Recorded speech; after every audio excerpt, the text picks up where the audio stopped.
Hello there, it is Christmas Eve and I thought I'd just do a quick vlog because I haven't done one for a while again and I'm struggling to be bothered to do them because it's like, what do you talk about? Because all I'm doing at the moment is just writing and writing and writing because I'm in my next book, which is a really heavy thing, which is involving a lot of research and things.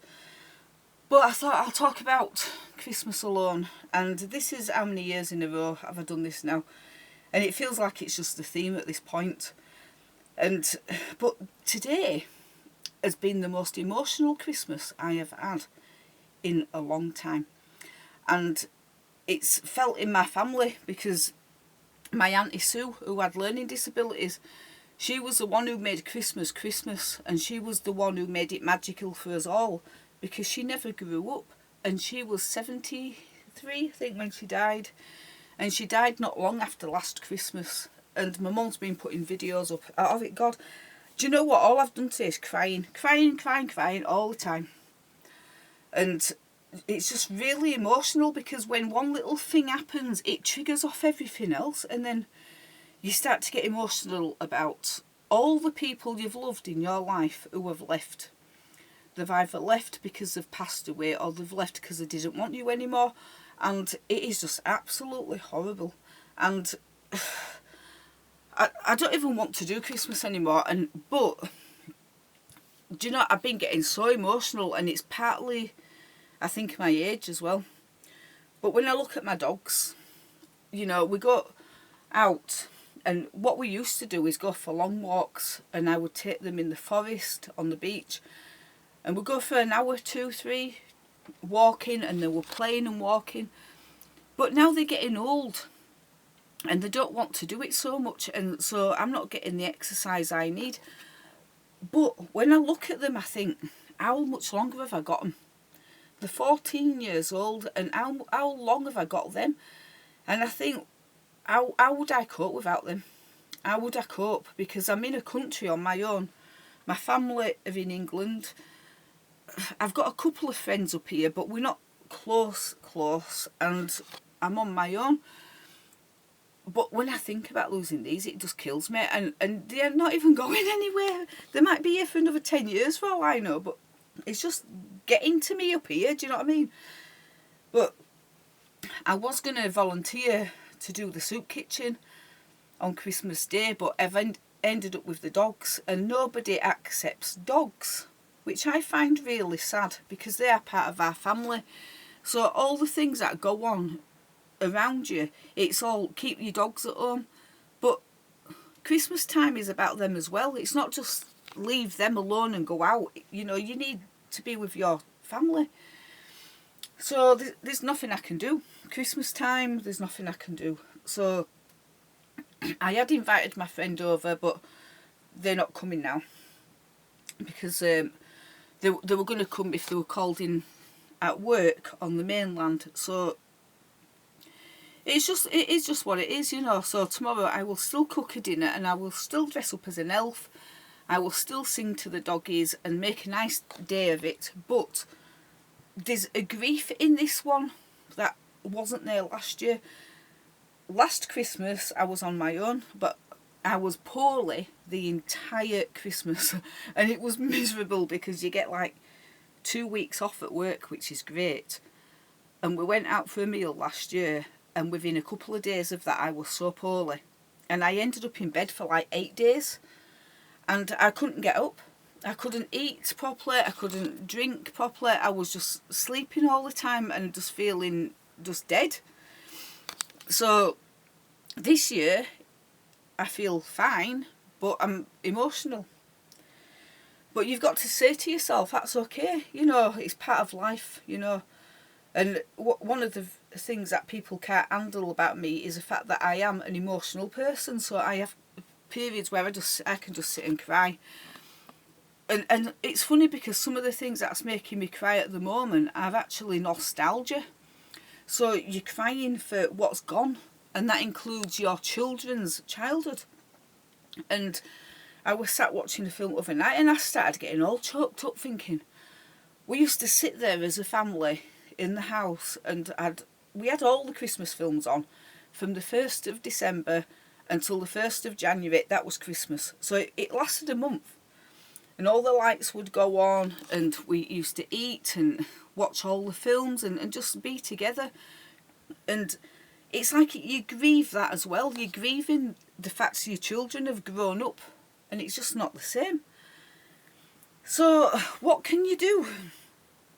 And that is why we've got to appreciate the moments when we have them and the people when they're there, and just enjoy all those little moments, because you don't know how many you will get, and none of us know how long we will have the people we love around us.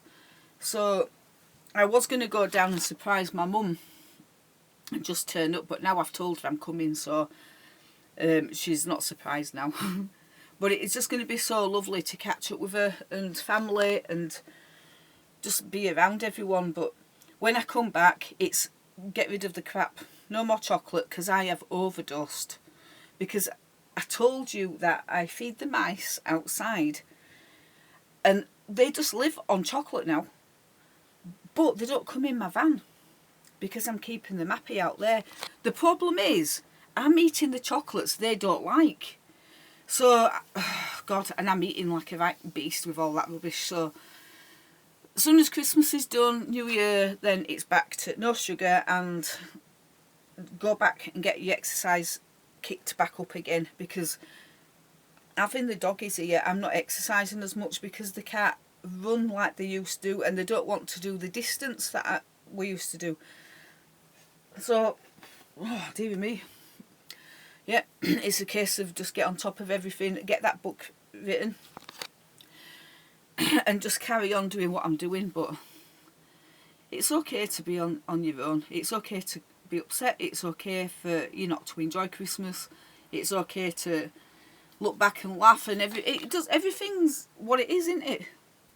Sometimes we forget that we're human, and sometimes you get lonely. Sometimes you're glad you're by yourself and all the rest of it, but it's all part of life, and it's what it is. You know, I don't like people feeling sorry for me and doing pity parties, because that does my head in. We are human, and we're allowed to be upset, and we're allowed to laugh even in grief, and we're allowed to enjoy life and not enjoy it. It's just how it is. So the plan for tonight, this morning, oh dear me. So this morning, as you know, I live in a caravan, and this morning my gas just started playing up, and I thought, oh no. So when I turned the gas on, it kept going down and then up, down, and I thought, oh crap, it's the regulator. Christmas Eve. I get my regulators online, because there's nowhere that I know round here that sells them. And I thought, how am I going to get hold of one in Christmas Eve? Then I started getting emotional, thinking I'm going to have no fire and no cooking, so we'll have no Christmas dinner and blah blah. So that set me off this morning. And then I spoke to Paul, and he said, I'll finish work early, I've got a regulator at home, I'll come and fix it on. So it will be fixed. So there you go. And that will be done. But it's just all these little silly things, and you're like, what the flipping heck? But anyway, I just want to say Happy Christmas to everyone. If you're alone, just make the most of it that time. Do your thing. I've just watched On the Buses films. I loved them, from the 1970s, 80s, 70s. And it cheered me up. And I can do what I want. I don't have to say, would you like to watch this film with me, or would you like to go out for a walk for Christmas Eve? Would you like to do anything? Because I don't have to please nobody else. So I'm making the most of the fact that I don't have to please no one. The doggies are easily pleased, because what we're doing, babies, as soon as Paul has fixed the gas, we are going to town and we're getting some fish and chips. And the babies are going to get their own portion, and Mommy will cut it in half for them too, and then we're going to walk around Auburn and through all the Christmas lights. And then on the drive back, I'm going to go around. I was going to go into Dunbeg, and then thought, no, don't, because they have got the most horrific speed bumps, and they kill the cars, them things. so I can't go up there. But I love Christmas when people have got the lights on, because it just gives you that warm feeling inside, and it's like being a child again. So we will do that tonight and enjoy it. And then I'll come back and watch another film, and then tomorrow we will have a nice meal and I will sing to the dogs. We will go and play on the beach tomorrow, and then that will be it. And then at some point I will go and see my family, and that will be mayhem. So that is all I am going to say for now, but I'm going to go. Have a lovely Christmas and I will see you soon.